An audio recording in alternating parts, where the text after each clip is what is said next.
Uh, it was designed to be in person, but the weather intervened as it does in the Upper Valley.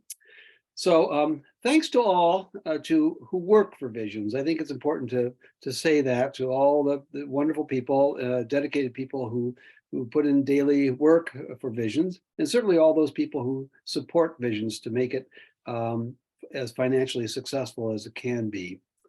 Visions is a unique model for providing a permanent, supported, community-based residence for adults with developmental delays and similar conditions.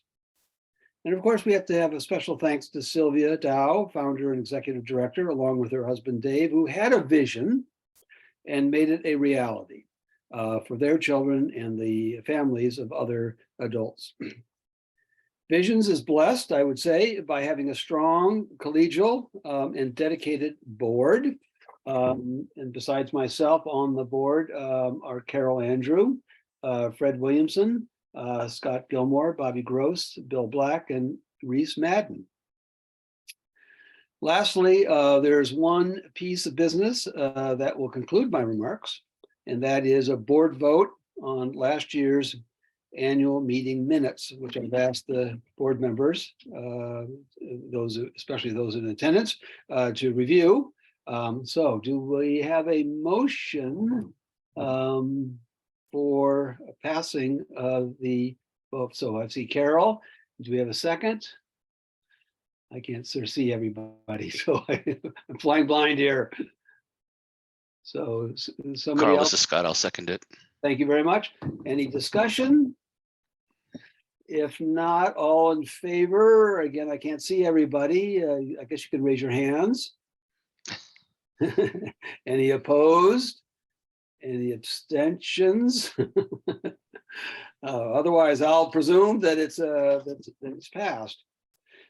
So now I have the great privilege of reintroducing, or introducing, as far as I'm concerned, the board treasurer, Fred Williamson.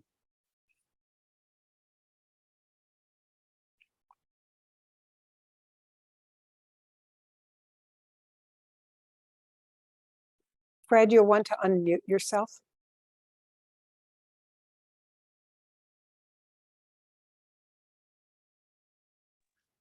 Am I Now live now? We can hear you. Yes. Thank you. Okay, fine. So I'm going to talk to you briefly about the finances of the term. My role is to see to it that we have accurate financial records and useful management reports. Since we have both of these, I'm going to give you an overview of what they are and what they show. Can I have the next slide, please? Okay. Visions is divided into 4 parts. We have 2 operating sites, which each serve 11 residents and have 15 support staff. These are Sunrise Farm and Green Street. We have 1 operating site under development, and that is Hanover. We have an administrative site which has our 10-member management team, and this team provides insights, provides oversight, and handles revenues and expenses shared by the operating sites. Now I have some simple charts to give you insight into the breakdown of our finances. Thank you. On the revenue side, I'm showing a 3-year trend of the breakdown of where we get our funds. The The top three sources in the lit list come from operations. These are Medicaid, donations, room and board, and private pay. The remainder in that list are non-operating. Shifting to the graph on the top right, since Medicaid is by far our largest source, I thought you'd be interested in seeing the breakdown between our two operating sites by years. And Green Street has become more important than Sunrise Farm. The chart in the lower right gives you an idea of what financial support we have in the way of a cushion to keep our operations afloat, and the breakdown of the sources of those funds. Next, please. Moving from revenue to expenses, we see that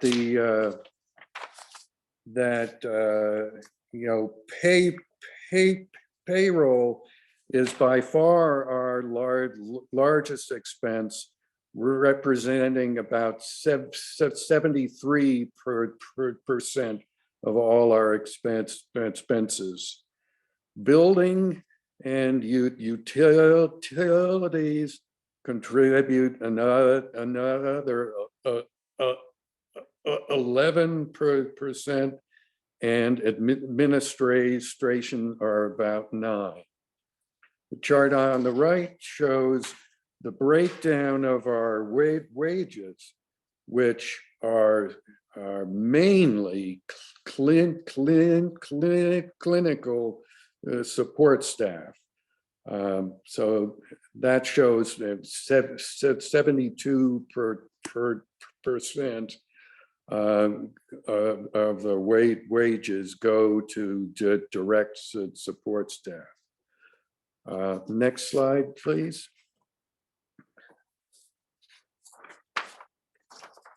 With that as the bad backdrop for how we keep our records, I wanted to show you how our current year is expected to stack up against a year ago.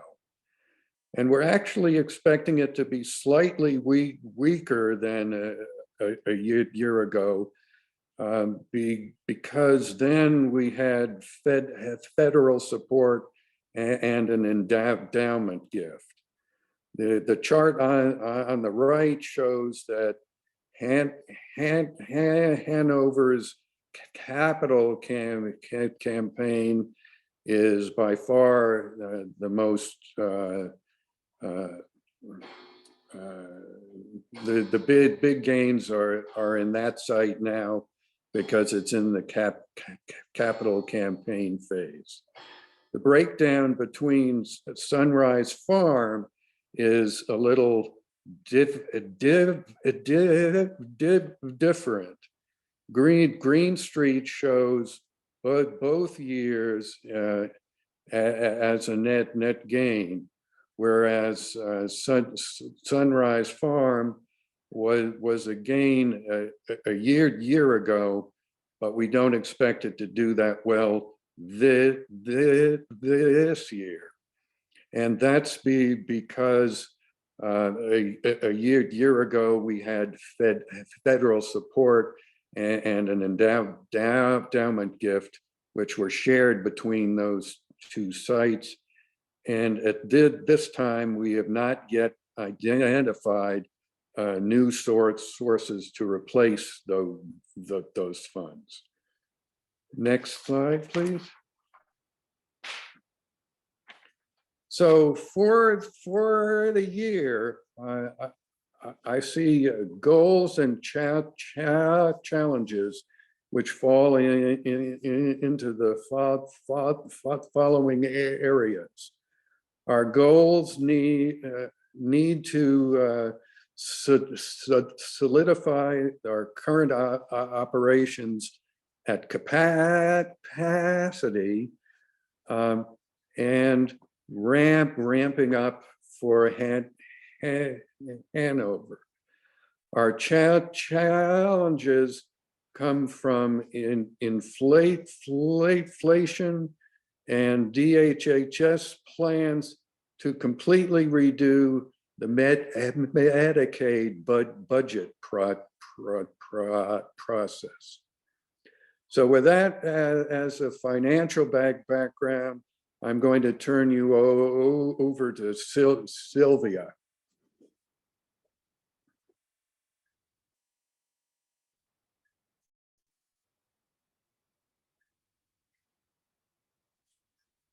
Myself. Can everybody hear me? Thank you, Fred. So talking about our financial leads me into talking about staffing considerations. So most of our finances go into staffing. Staffing, we have direct support staff, which currently we have about 28 to 30. Management, we have currently we have 2 house managers. We have 6 individuals with management titles. We work with 2 registered nurses who are called nurse trainers. We have a housekeeper. We have an account manager. And we have 2 half-time building and maintenance managers. So our main staffing, of course, we need to support our residents, is the direct support staff. That has been at times, as every agency has faced challenges in finding direct support staff, especially ones with background. We like to hire some LNAs to do some direct service for our individuals' direct care. So they come with us with some training, and that means that we're competing with Dartmouth Hitchcock and the other assisted living facilities and other home care companies. So we're really having to bring our wages up, as most companies are.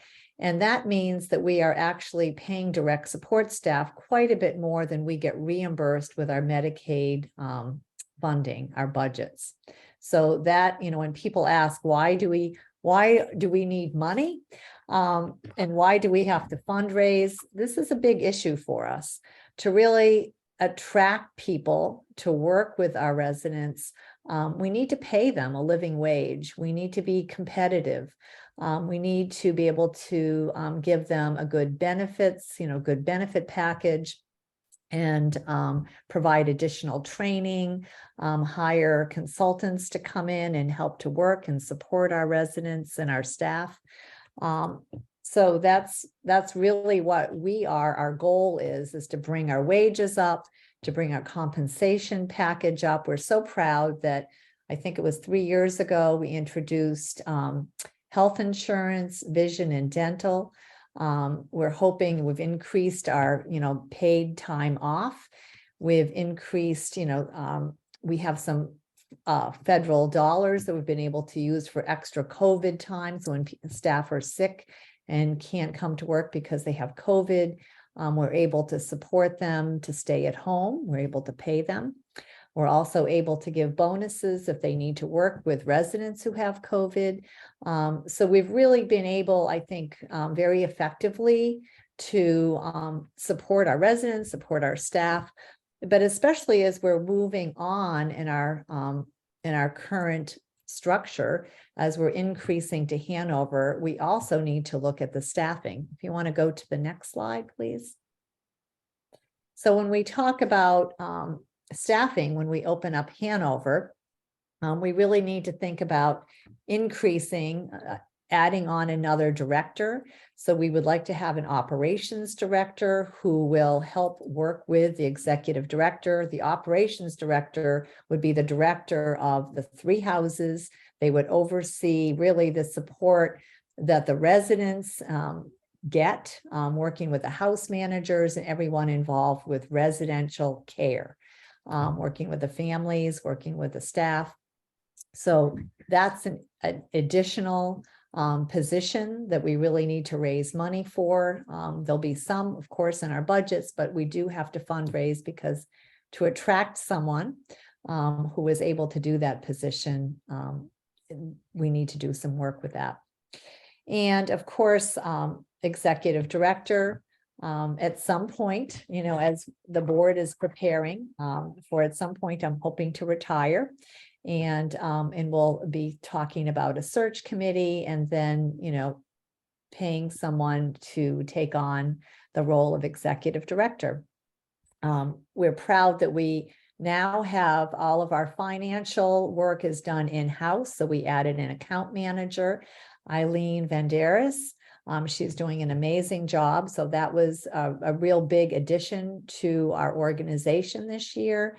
We have a development manager, and we hope to raise, you know, the wages of the development manager because that position is getting more complex as we grow. And you know, we have such a great team, but as we move forward to the future, we really need to talk about increasing the support for those individuals. Any questions? Oh, I think we're leaving questions to the end. I'll look at the next slide. So I'll just interrupt you. I'm sorry, Sylvia. In the slide deck, we missed your your I know. overview slide. It So threw if me you off. so I know it threw you off, but there, just before you close down, make sure that you talk about Should I the go back? challenges. Yeah, I yeah. don't think you can find it in the slide deck. I think Okay. it's All missing right. from, it was fancy and I messed you Okay. up. Thank you. That's okay. I'm good at winging it.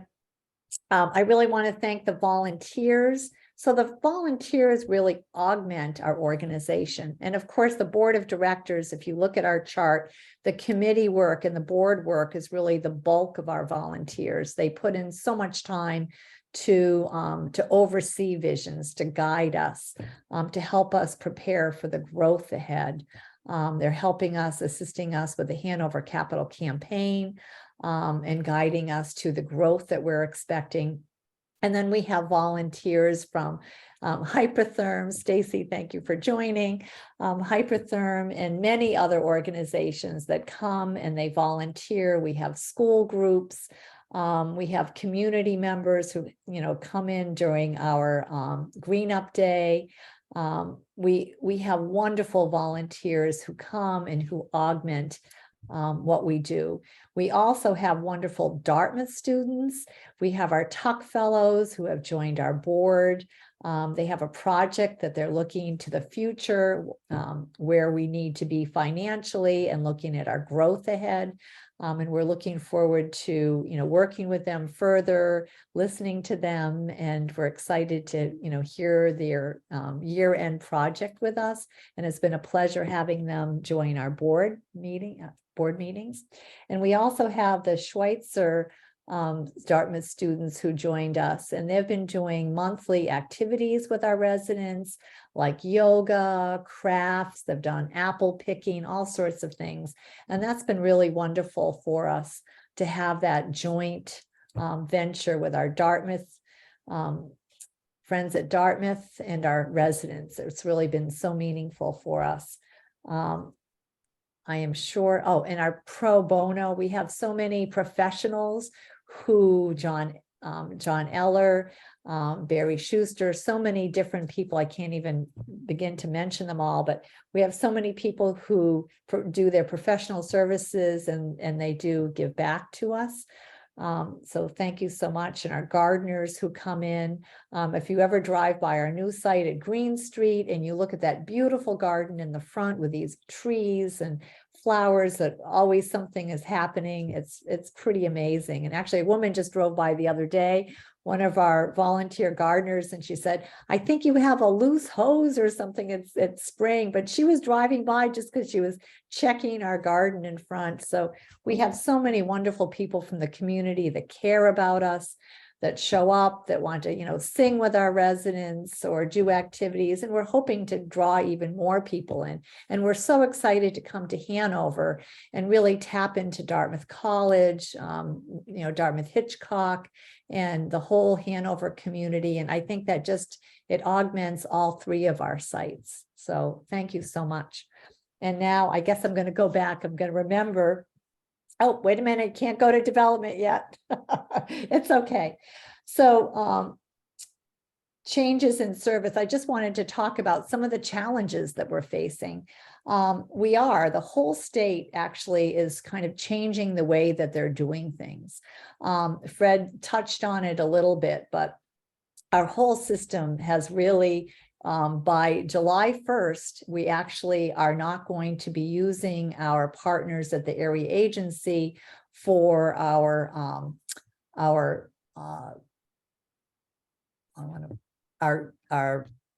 now I can't think of what I was just going to say. Our current budgets and are not going to occur through our area agency. Instead, we'll have contracts is the word I was looking for, the contracts. Currently, we work with the Moore Center and Pathways of the River Valley. So all of our residents, we have contracts to serve them. This will be changing July 1st. We will still work with our partners at the area agency, but it's going to be more of service coordination because of our conflict-free management that is a requirement of Medicaid. The whole state of New Hampshire now has to comply with this. And that's why the role of the area agency is going to change. So I'm very proud that we went through this process. We had an application that we needed to file so that we can actually bill Medicaid directly, or we can use a service partner who will bill for us. But we're really looking strongly to doing our own billing, which will be, I think, cost effective for us. But it also, all the vendors who are similar to us, we're one of the smallest vendors in the state, but we're all a little nervous about rate setting. So that means, currently no two budgets are the same because no two people are the same who we serve. But because of this new conflict-free management, and because now everything is changing, who our contracts and our budgets are going to be coming from, there is a new rate setting rule. So we believe that rate setting will mean that people will be kind of put into groups, and how much we will receive for each contract will be similar according to what their needs are. So all of this is really up in the air at this point, but I think our state is going to see a lot of changes. So we're not sure if this is going to benefit us or it will stay pretty much the same. But currently, I'll just tell you that some of our budgets, even with the price of living increases, some of our budgets are as low, even with we have gotten cost of increase of $16 an hour to about the highest is $20 an hour for individuals who require a lot of care. So, $16 an hour, we would not be able to find direct support staff. So we've really brought our wages up even beyond what we're compensated for. So it's a question mark in what we will see in the future from this new conflict-free management and the new Medicaid rules. So we will let you know, but just to let you know that is going to be a challenge for us. And of course, staffing, we talked about that. Staffing is always a challenge. We always are trying to bring in new staff and, hopefully staff with some, background that they bring to us, some experience, because really the direct support staff, that's really vital to us to help support our residents. They really do the work. that is needed to support our residents in the community and at their residence and at work. And it's what helps our residents have a full and happy life. So we can't thank them enough. They really are the backbone of what we do. So I just want a big applaud for our direct support staff and our management staff too, but challenges ahead, we said that. I think is that all I was supposed to say if I talked for 15 minutes? And I just want to, first of all, you're going to watch a video, I believe, at the end. And as a parent and founder, I am just so thankful, really, to the board of directors, to people who have really, stepped up even at the beginning to help get this off the ground. We had no idea that we would develop something that would help so many people, and not just the people that we serve right now in our 2 sites, but also, the people from Vermont that have come to see us, the people from New Hampshire of our place. I just had a tour yesterday from a couple from the Lakes region, and that's what I was supposed to talk, a story. So just yesterday, I met a couple from the Lakes region. They brought their son, and they're, I think, close to my age, and very involved in politics and the area agency. She worked at the Disabilities Rights Center. They worked really hard with their area agency, but they really wanted something for their son where he could live with friends, where he would have an opportunity to be integrated into the community. And their only option in their area was home care providers, which is adult foster care, which works great for some people, but it isn't the right model for many. So they've been working so hard. They tried, they looked at our toolkit, which is, it's complicated to start something like this. And we both looked at each other, and the mom, she has some, medical issues, and I shared that I had some medical issues that certainly launched me into getting visions underway, because I worried about if something happens to me, what's going to happen to my children, in my case. So, we talked together, and we're both feeling like, as many parents feel, do we have the energy to do this, right? I know Lori and her husband are on this call, and there's some board members and some families out there. It's hard work. And, sometimes, we want to say, not everybody can do this. And there needs to be, it's really I want to say, an old-fashioned crying shame that other people or other organizations or the area agencies, why has it taken so long to recognize that people with developmental disabilities, people with special needs, have the right to live together. They have the right to be supported. They need to be listened to. And it's one of the few groups that until really the work that we're doing, have not been allowed to live together. Elderly can live together in supported housing, right? Veterans can live together in supported housing. But the idea of people with developmental disabilities living together under the same roof has been such a no-no, and so frowned upon, and rightfully so at the beginning because of institutionalizing. We closed Laconia School in the early 80s, I believe. I don't have the exact date, but end of the 70s, early 80s. And we certainly never want that. We don't want to go backwards, but we want to move forward and develop and support people the way they want to be supportive. And too long, our states, our agencies, Health and Human Services have said no too long, and they haven't moved forward and listened to families. So we're really hoping for some advocacy, going to your state senators, your congressmen, your representatives, going to the governor, going to the president, going nationally, and just saying it's time really to listen to us. It's time to listen to our needs and to support our individuals that are looking We have the right to have supported housing. We have the right for families to have a life. It shouldn't be that a family has to be in their 90s or 80s and still caring for their adult child and worrying about where they're going to live if something happens to them.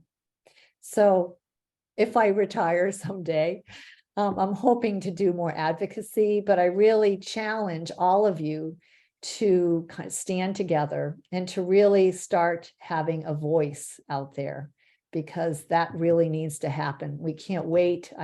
I can't tell you, I get multiple phone calls a week of parents who are tired, and that needs to end. There needs to be support for people. So I'm getting off my soapbox. I got a little waylaid. I'm surprised that Lucinda isn't going like this. I think my 15 minutes are up. Actually, you did great, because people ahead of you went real fast, so we gave you lots of time. Okay. Am I off my soapbox? And I do apologize for the mess up on the slides. That's In order to fine. have the slides looping ahead of time, I had to put, anyway, too much information, but So, well, I'd like to introduce Lucinda Brown, who is our development manager. She is really taking a position of development manager, and she just grew it. And I am so proud to introduce her, and so thankful for everyone, all of our staff that have helped, because it certainly isn't Sylvia Dow. It's a team, and a very valuable team, and we all work so well together. So thank you so much. So Lucinda Brown, you can take it from here. and yes, and I really echo that, Sylvia. I may be the person with the development title, but I couldn't do it without both Deborah Mashabini Pryor and Kim Estes, who are both really, really amazing team members to help with this process. So anyway, so I am Lucinda Brown. I'm going to talk about, and I'm not looking at at the slides. Yeah, we're on.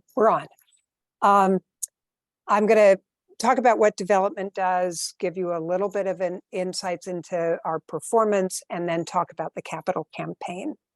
So next slide. In 2022, development provided about a third of Vision's funding, raising money for three funds: for the operating fund, the capital campaign, and an endowment. This is a new endowment for which the seed money was provided through the amazing generosity of an anonymous donor at the end of last year. And understanding that Visions has made a lifetime commitment to our residents and the importance of being able to operate in perpetuity, the board accepted this donation. And so over the next year, we're sort of trying to find the right people to advise us so that we can make sure that the funds, while they remain in escrow, have the policies governing them that will ensure that the funds remain on into the future and in perpetuity.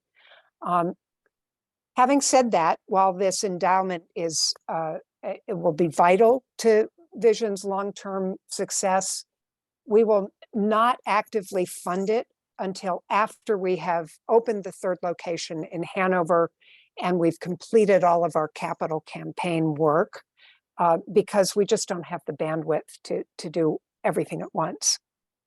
Next slide, please. Turnover in development staffing led to a weak fundraising start for 2022. But nonetheless, the year ended successfully with us matching the prior year gifts and donor targets.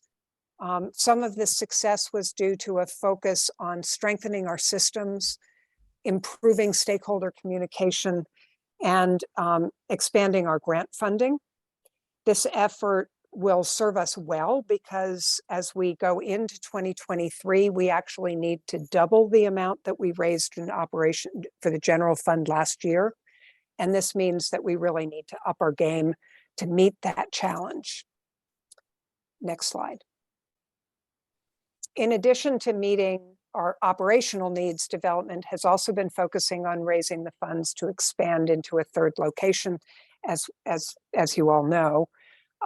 We started the project with an estimated cost of 2.6 million, but inflationary pressures, supply chain challenges, all resulted in dramatic budget increases such that by the fall, while we had raised $3.1 million for this capital campaign from a variety of sources, John Eller and Liz Nickerson were instrumental in helping us raise these forgivable loans. There's one from Invest New Hampshire, which is a workforce housing grant.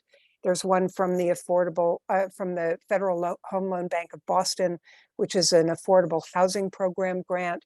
We've got the business tax credits from the Community Development Finance Authority from the state of New Hampshire. And then we have $1.3 million raised from private sources, grants and foundations that have helped, all stepped up and really supported the start of the creation of this new Visions location. But the budget increased by about 50%, so that now we are only about 70% of the way towards towards funding the project. We have till now been in the silent phase of the capital campaign, and we are about to enter the public phase where we will be raising another 1.3 million to bring this vision to a reality. So next slide. So everybody is invited to the capital campaign launch, the public phase on March 1st at the Church of Christ of Dartmouth College over on College Street in Hanover. We'll have refreshments, we'll have speakers, we'll have all of the plans that you can look at, and we'll just have friends there that you can come and say hello to. And we're starting to officially raise money for this campaign. So we hope that you will come, that you will bring your friends, and that if you can't come, that you will still continue to support Visions in any and every way that you can. And we deeply appreciate the support that you give us. So I am now going to turn it over to Bill Black, who is our governance chair, and he will give you the governance report. Thank you, Cinda. I'm Bill Black, and I'm going to briefly discuss the standing committees of Visions, including the governance committee and its roles. And then at the end, I'm going to lead the voting of the board for the slate of candidates and officers. Next slide. According to the bylaws of Visions, Visions needs to have 3 standing committees: the executive committee, finance committee, and governance committee. The executive committee is composed of all the officers of the board, the president, vice president, secretary, and treasurer, plus the executive director. The finance committee is composed of the treasurer and 2 additional board members, at least 2 additional board members nominated are appointed by the president. And the governance committee is also consists of at least 2 board members that are appointed by the president of the board. Next slide. I am currently the chair of the governance committee. Scott Gilmore was a chair before I was. But Scott he's no longer the chair. He is still on our governance committee. Bobby Gross is also on our governance committee, but she has decided to step down at the end of the year. Next slide. The roles of the governance committee include the following, and this is according to the bylaws: to review, maintain, and update the bylaws, to participate in strategic planning for Visions, to participate in board development, to formally nominate candidates to the board, as I will do momentarily, and to evaluate the performance of the board. Next slide. Okay, so the slate of board candidates for 2023 include 3 people. Carl Toom, who is the president of the board. He is up for his second 3-year term. Incidentally, all the terms on the board are generally 3 years long. So he's up for the start of his second 3-year term. Bobby Gross has completed several terms, I believe, but she is up now for just a one-year appointment because she wants to step down after 2023. And then we have a new candidate, Toby Freed, who was already served on the one of the Hanover Capital Campaign Committees and done an excellent job. And he is being voted on for a first 3-year appointment to the board. And so I would like to make a motion. I move that the board approve Carl as president for the next 3 years.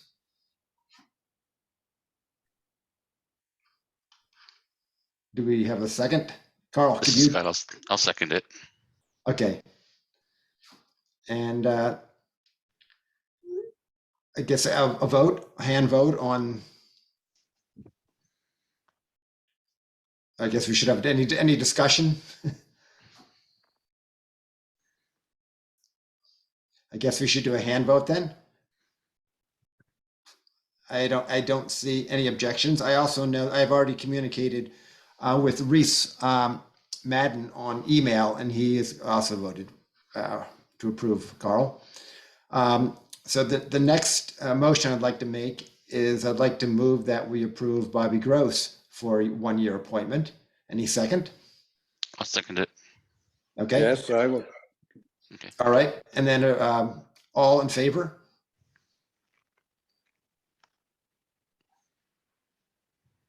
Okay, I don't see anybody opposed. All right. And then the last for Toby Freed, I would like to move that we approve him as a new member of the board.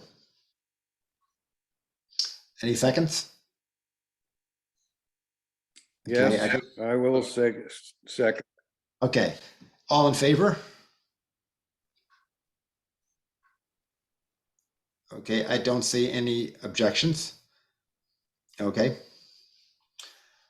All right, so we're done with that. So we've approved all the board candidates. And then the next thing we need you to do is just approve the officer positions. Can I have the next slide? Okay, so we have 3 officers up for election or re-election. Carl again for re-election as president.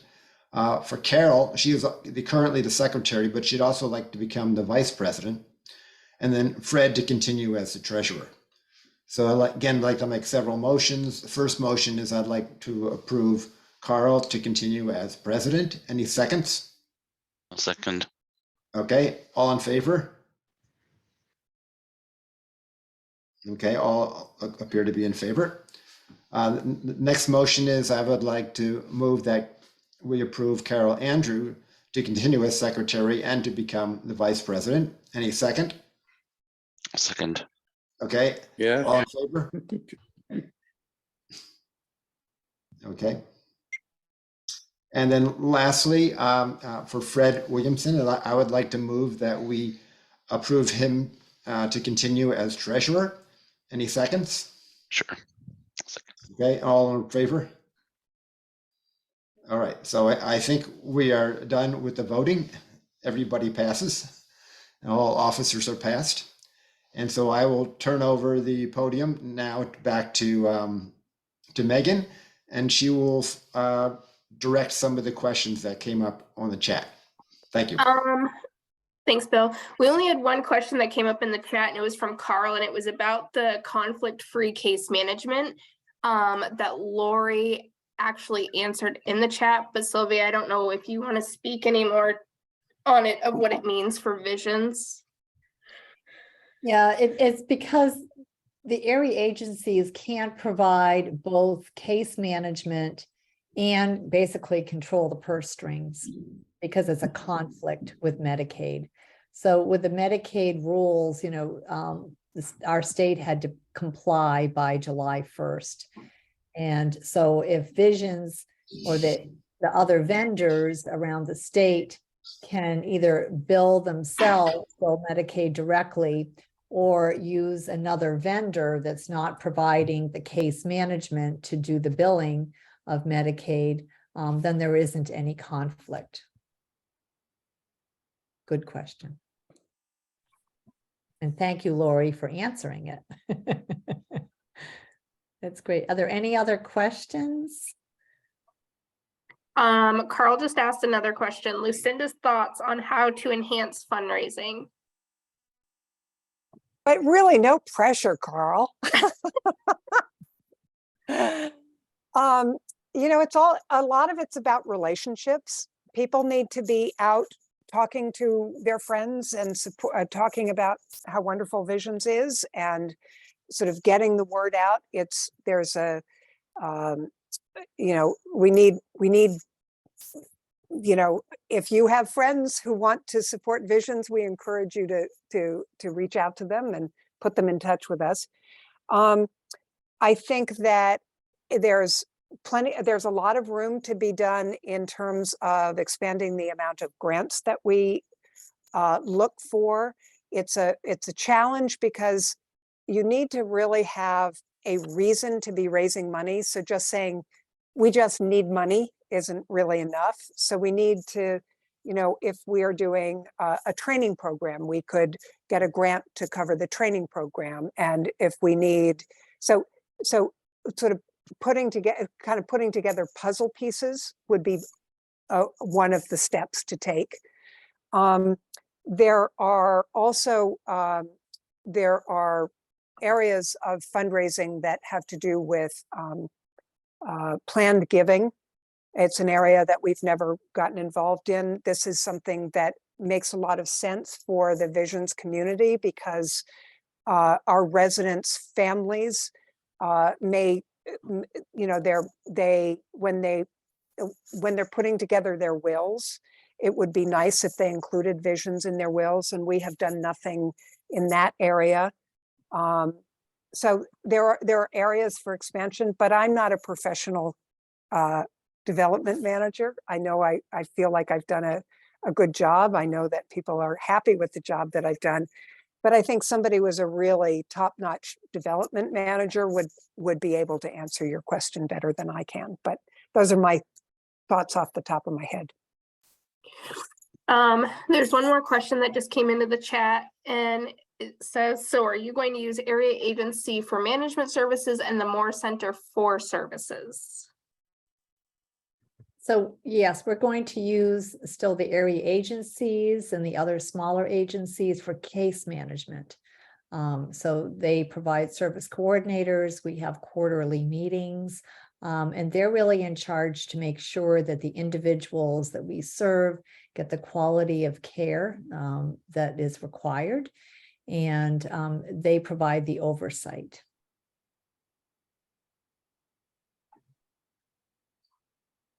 Sylvia, Moore Center's an area agency, right? Correct. Yeah. Yes. So we're an approved vendor for the Moore Center and Pathways of the River Valley.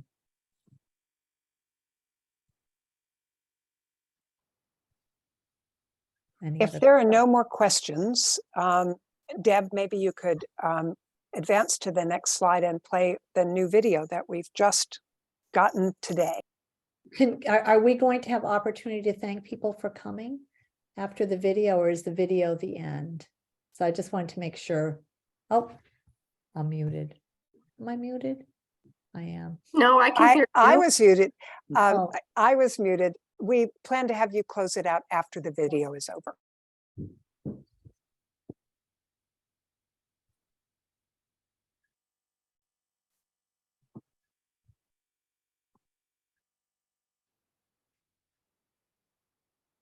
Oh, I can't hear anything. Deb, are you on mute? We can't hear you, hear it, Deb.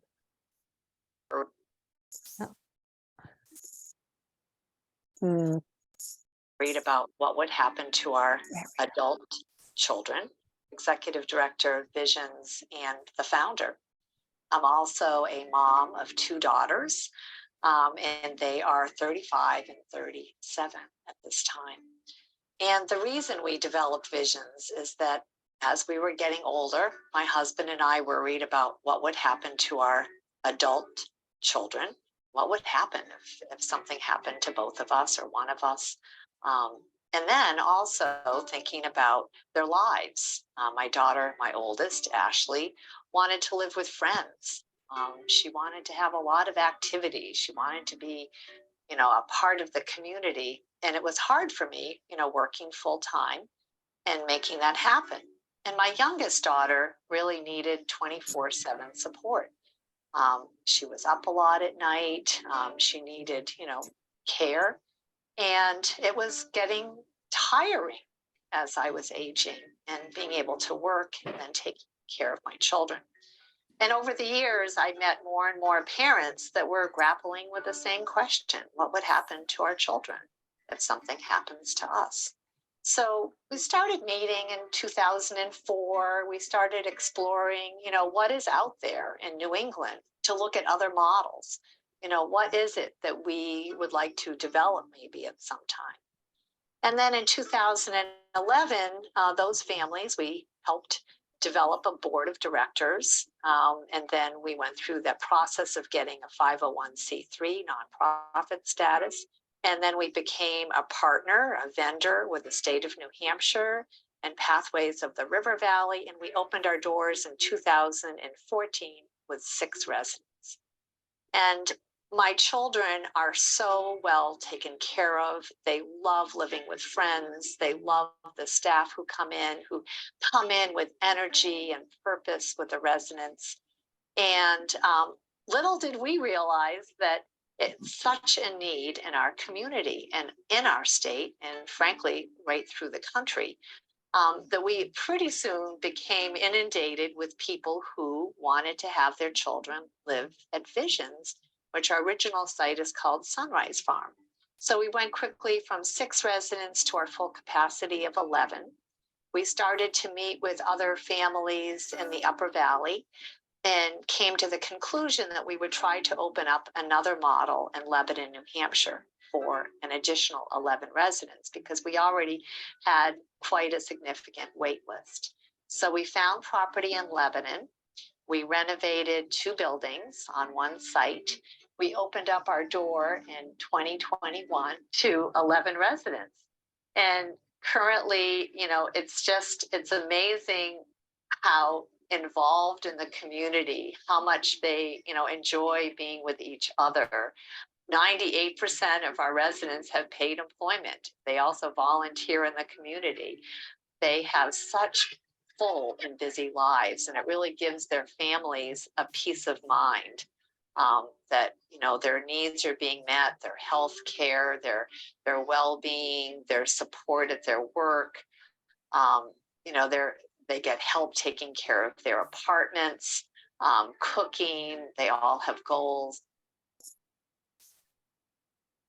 We have more and more families from all over the state and actually all over the country interested in Visions. So our wait list gets longer and longer.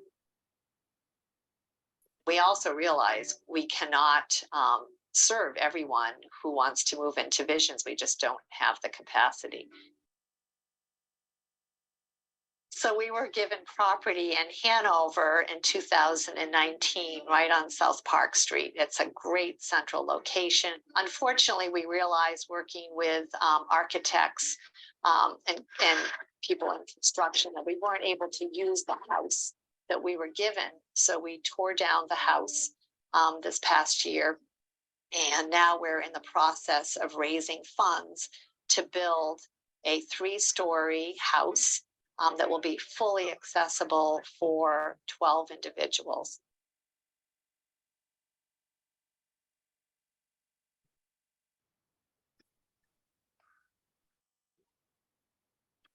One of my daughters, who has a rare seizure disorder and some learning disabilities, moved into the Lebanon site. So I can personally attest to what Visions has to provide. Before my daughter moved into the Green Street site, she worked at the Co-op food store in Lebanon, and she enjoyed some activities, including horseback riding and swimming. But she didn't have any close friends, and she lived at home. Shortly after moving into the Green Street site, she made many friends and became fully engaged in the community. She has attained a level of independence and sense of purpose greatly exceeding what I had previously expected. Shortly after my daughter moved into Green Street, I joined the Visions Board of Directors, where I have seen the hard work and dedication of the executive director, several staff, and many volunteers. They have created an amazing community resource for adults with disabilities. All of us are continuing to work to preserve the mission of Visions and to further develop its future. Future plans include the creation of a new site in Hanover at the site of the prior Outreach House on South Park Street, across the street from Dartmouth College. Residents living in the new Hanover site will have ready access to the advanced transit bus system and be within walking distance to a variety of stores, restaurants, the Nugget movie theater, sporting events, numerous trails, and recreation areas, including Stores Pond and Ockham Pond. So we have a little bit more left to raise, but we will get there, and we hope to open up our doors in May of 2024, being able to serve some people on our wait list who are really looking forward to starting that chapter in their lives where they can live more independently, live with friends, be part of the community, to work, to volunteer, to be connected, to be participants in our wonderful Upper Valley. So can't wait to make that happen.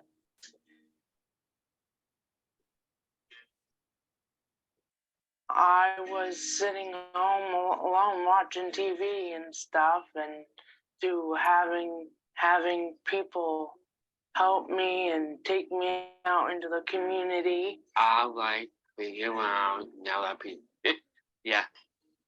I like having my own apartment, living with a roommate.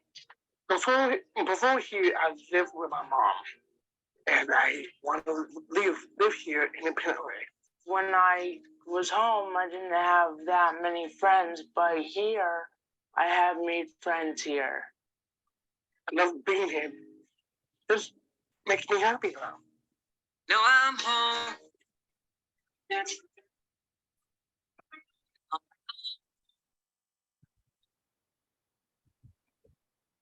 Now I'm home.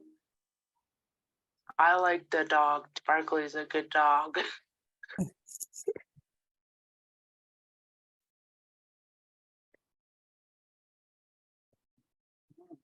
Let's see.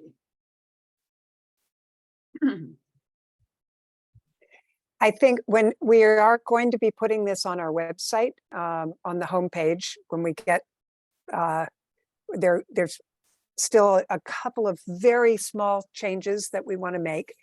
And you'll be able to see it without the bandwidth wasn't quite enough. It was a little choppy. So hopefully you'll find the time to go see it on our website at some point. Sylvia? Thank you so much for joining us tonight. All of you in our community, you make it happen for us. Without the support from all of our wonderful donors, our people that come and just help us out, cheer us on, you make us happen. You drive us. So I can't thank you all enough. Thank you for coming. Thank you for listening. Anytime that you would like to talk to us, we have the info at visionsnh.org. You'll get Deborah and she can direct you to whoever you would like to speak with.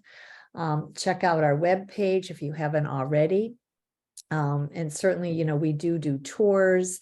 We're trying to help, other groups to fly and pushing the birdie out of the nest and fly. So thank you everyone for coming tonight. Thank you.